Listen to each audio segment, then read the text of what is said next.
Jasadhar one વિભાગે તમામ આરોપીને ગીર ગઢડા કોર્ટમાં 5 દિવસની રિમાન્ડની માંગણી સાથે રજૂ કરતા કોર્ટે 2 દિવસના રિમાન્ડ મંજૂર કર્યા।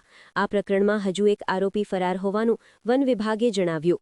ગીર ગઢડા નજીક આવેલ દ્રોણ ગામ પાસેથી ભાવનગર જિલ્લાના જેસર ગામના 4 શખ્સોને ગીર ગઢડા પોલીસે છરી તેમજ શંકાસ્પદ વેલ માછલીની ઉલટી એમ્બરગ્રીસ નામનો પદાર્થ સાથે પકડી પાડ્યા બાદ જસાધાર રેન્જ ફોરેસ્ટ વિભાગને સોંપ્યા હતા। વેલ માછલીની ઉલટી એમ્બરગ્રીસ અંગેની તપાસ બાબતે ફોરેસ્ટ વિભાગે અટકાયત કરી પૂછપરછ દરમિયાન ઝડપાયેલા શખ્સોએ એમ્બરગ્રીસ હોવાની કબૂલાત કરતા તાત્કાલિક એફએસએલની મદદ લઈ તપાસ ધમધમતી કરેલ હતી। આ પ્રકરણમાં વધુ એક શખ્સ ઉંબઈ અયુબ શાહનું નામ ખુલતા તેની અટક કરી ગીર ગઢડા કોર્ટમાં 5 શખ્સોને રિમાન્ડની માંગણી સાથે રજૂ કર્યા હતા।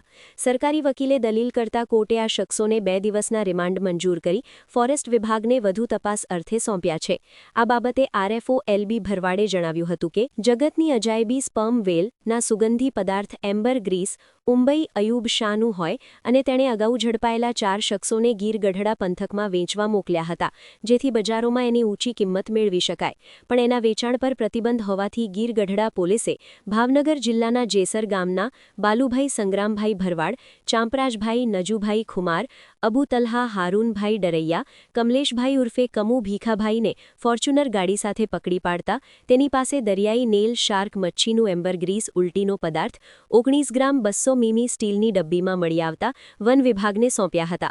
આ અંગે જસાધાર રેન્જ ફોરેસ્ટ અધિકારી એલબી ભરવાડ સમક્ષ ઝડપાયેલા 4 શખ્સોએ પોતાની કબૂલાતમાં આ પદાર્થ એમ્બરગ્રીસ હોવાનું કબૂલ્યું હતું અને તે મુખ્ય સૂત્રધાર એવા ઉંબઈ અયુબ શાહ જેસરવાળાનું હોવાનું તપાસ દરમિયાન બહાર આવ્યું છે।